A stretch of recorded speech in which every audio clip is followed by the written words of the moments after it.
Now, as we all know, British intelligence very rarely gets anything wrong. But on this occasion, they're told that there is no fortifications at Ghazni. So having lost many men hauling artillery over the Kojak and Bolan Pass, they decide to leave the the artillery behind in Kandahar, as there are no walls to Ghazni. However, British intelligence has got it wrong. And there are rather good walls in Ghazni, in fact the largest walls in Central Asia. And they arrive there and are not entirely sure what to do, because they have no cannon with them. Anyway, they decide to just go in the first night using surprise. They blow down the front door with a party of explosives, and they just march in. And this is the one battle they have to fight. The one time you have a battle, Ghazni is taken by storm, the defenders are killed, and Ghazni is seized. And within a month, they've arrived in Kabul, they reinstall Shah Shuja in the Bala Hissar. And the Hawks are justified. Just as they said, they've conquered Afghanistan, and to make it even sweeter, the Russians who've mounted an expedition to take Khiva, the Russian expedition has got stuck in the snow, they're all frozen to death, and only about 40 survivors come back from the Russian attempt to take Khiva. So, the best of all possible outcomes. You win, and your rivals are humiliated. So, Macnaghten is made a baronet, Alexander Burns is made a baronet, half the army is withdrawn, and they assume that the Afghans are going to be as easy to conquer as the Indians have been. Because the British have this latest military technology, which they've advanced in the course of the war with Napoleon, they think that it's a completely easy conquest. And so they withdraw half the army, and this is what they do. They just line up their tents in the valley bottom outside Kabul. Now, as you can see from this is the airport road today. And the American embassy and the Italian embassy in this area. And as you can see from this picture, it's surrounded on all sides by hills. It's a completely indefensible position. Only a moron would put a camp there. And a number of young officers write letters to their officers and say, are you quite sure this is where we're meant to be building the camp? And they say, yes, it's already decided, it's too late to change it. And so in time, some of the tents are replaced with barrack box, a wooden fence is erected around the cantonment, and a ditch is dug. But it remains basically a completely indefensible camp rather than a fortress. And they reject the offer to take the Bala Hissar. They don't go into the Bala Hissar, they stay on the plain. And then they do a number of other things which may sound a little familiar. They decide to create an Afghan national army so that they can withdraw and leave their army to defend leave the Popolzai army to defend their conquests. But the trouble is, one of the great problems with occupying Afghanistan, if you're a foreign occupier, is economics. Now, everyone knows the Afghans are terrific guerrilla fighters, but that isn't the whole story. Half the story is no one has ever defended Afghanistan or occupied it using only Afghan revenues alone. And Shah Shuja writes letters about this at the time. He says, my predecessors, Timur Shah, Amir Shah Durrani, only managed to garrison this country with revenues that we drew from rich areas like Kashmir, like Multan, like the Punjab. How can I get the money to build an army from Afghan revenues alone? There simply isn't enough money in this country. And it is the cost of occupying Afghanistan that is always the problem. In order, you can garrison it, you can defeat the people of Afghanistan. Great warriors as they are, they have been defeated by Persians, Turks, Ghaznavids, Mughals. It's possible to defeat Afghans. What is not possible is to pay for a permanent conquest without putting money in from outside. And within a year of this conquest, the East India Company realizes that its entire revenues from India are being used up garrisoning the place, bribing the Ghilzai and the Afridis to keep the roads open, to keep the Khyber open, because they demand subsidies, radari. And later, as the Soviets found it, the occupation of Afghanistan broke the Soviet economy, and today it's not doing any favors to the American balance of payments. So you can occupy Afghanistan, but you can't really pay for it. And that's the problem. So what everyone does is they try and train up an army and get out. And this is what the British try and do. So they raise this army, and in order to raise the army, they have to take land revenues from the noblemen. And this is the first big error they make. The noblemen don't want their estates taken. They're more or less happy to have Shah Shuja back. They're more or less happy to have Dost Muhammad out of the picture. But what they're not happy is to have their wallets affected. They don't want to have to lose their money.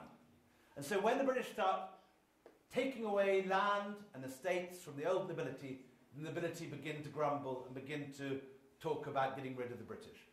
This is increasingly the case when it becomes clear that Shah Shuja is not actually ruling the country, that it's actually Macnaghten and Burns. And the more the impression grows that Shah Shuja is only a puppet and is only a ruler in name, the more resistance there is. Again, it may sound a little familiar. Then there's the additional problem when they start cutting the amount they spend. Eventually, the chartered accountants in Calcutta write a letter saying to Lord Auckland in Calcutta, unless you cut the amount of money you're spending in Afghanistan, we will be bankrupt. So Macnaghten receives a letter saying, I'm sorry, your revenues are cut by 50%. You have to find savings of 50%. And he doesn't know what to do, but eventually he decides to cut the revenues, the subsidies that he's paid the Ghilzais and the Afridis. The day he tells the Afridis and the Ghilzai that they are having their subsidies, their radari cut, they think they work for this. They keep the roads open, they make sure the posts get through. It's not charity, as far as they're concerned. This is work that they're paid to do, to keep the passes open. The minute they cut the subsidies, the roads are cut. The posts stop.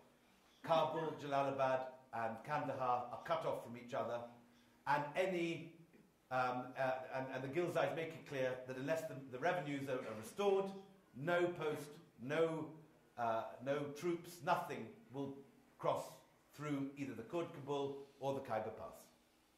And so suddenly you're isolated. The third mistake that the British make is to mess with the Afghan women. This is a little bit less familiar today, I think, because as we know, ISAF troops are locked up in their cantonments, not even allowed to come out for a kebab. But in 1839, there are complaints in British sources and in all the Afghan sources that having 30,000 single men in the cantonment begins to turn Kabul into a brothel. Large amounts of money are offered to the Afghan women to come into the cantonment in the evening, to come back in the morning, and increasingly women in burqa are seen coming out in the morning, gossip starts, people get angry. Also, the sepoys and the British troops are drinking in the bazaars, they're drinking alcohol, they've got those 30 camel loads of Madeira, which they brought in, and they're typical British squaddies rolling around drunk, being sick, making a mess, getting in the way. And that also horrifies the Afghan people, particularly in Kabul. So, women, drink, irritation. The final act is when Alexander Burns, who is the deputy governor, seduces the girlfriend of Abdullah Khan Achakzai, who is one of the leading noblemen in Shah Shuja's court. And this is a big mistake. Here is Mirza Atta Muhammad's account. It happened by God's will that a slave girl of Abdullah Khan Achakzai ran away from the house to the residence of Alexander Burns. When, on inquiry, it was found that that was where she had gone, the Khan, beside himself with fury, sent his attendant to fetch the girl back. But the Scotsman, swollen with pride, cursing and swearing, had the Khan's attendants severely beaten and thrown out the house. The Khan then summoned the other Sardars. Now we are justified in throwing off the English yoke. They stretched the hand of tyranny to dishonour private citizens great and small. Making love to a slave girl isn't worth the ritual bath that follows it. But we have to put a stop to this nonsense right here and now. Otherwise, this is my favourite quote from the whole book, otherwise the English will ride the donkey of their desires into the field of stupidity, to the point of having us all arrested. I put my trust in God and raise the battle standard of the Prophet, and thus go to fight. If success rewards us, then it is better than to live with degradation and dishonour. The other Sardars, his childhood friends, tightened their belts and girt their loins and prepared for jihad. So the first for the chop is Alexander Burns. Abdullah Khan Achakzai turns up outside his house with his men at 5 in the morning. They kill his small sepoy guard, and they burn down the house. Burns changes into Afghan kit and tries to get out the back garden. He's cut down, and his body is hung up on a meat hook in the Charchata Bazaar. MacNaughton goes out to negotiate, and he's shot dead by Wazir Akbar Khan. The British have put all their food and their ammo in 2 outlying forts outside the cantonment. These the Afghans capture within 72 hours. The British have got no food, they've got no leadership, they've got no ammo, and within a few hours, the Afghans are taking their cannon and they're putting them up on the hills. And as you can see from this picture, they can just lob shells into the cantonments. And this is an interesting slide. It's the only picture we have, as far as I know, of what the cantonments actually look like. And you can see a few barrack blocks, and you can see, otherwise it's still basically tents in the plain. It's completely indefensible. Idiotically, they haven't made any really proper preparations for a siege or defence. So they eat the last of the foxhounds, then they eat their rats, then their horses, and then it's surrender. And the only terms that they can get from Wazir Akbar Khan, incidentally, and this is an important point, the British are defeated in battle not by Wazir Akbar Khan. He has only now been sprung from prison in Bukhara by his admirers. He's been locked up by the Emir of Bukhara. The men who defeat the British in Kabul are Aminullah Khan Lugari, Abdullah Khan Achakzai, and the 2 Tajik leaders, Mihaji and what's the other guy called? Mir Masjidi. And they defeat the British. The night that the British have their most severe defeat at Beimaru, the battle which Nancy and her friend relived those years ago, that night Wazir Akbar Khan turns up. That's not because he's a coward, but it's only because he's only got out of prison. Now, very important point, that in subsequent accounts of this war sponsored by the Barakzai court make it sound as if Wazir Akbar Khan defeated the British and he was the great victor, which is why the diplomatic area is called Wazir Akbar Khan today. Actually, that's not the case. He was defeated by the Tajiks. The British were defeated by the Tajiks, by Aminullah Khan Lugari, and by Abdullah Khan Achakzai. And Wazir Akbar Khan only comes onto the scene after that. And it's at that point that the Barakzai fortunes begin to raise. So again, you have slightly different version of history told by historians who are in the pay of the particular family who win in the end. So always as a historian, weigh up where an account is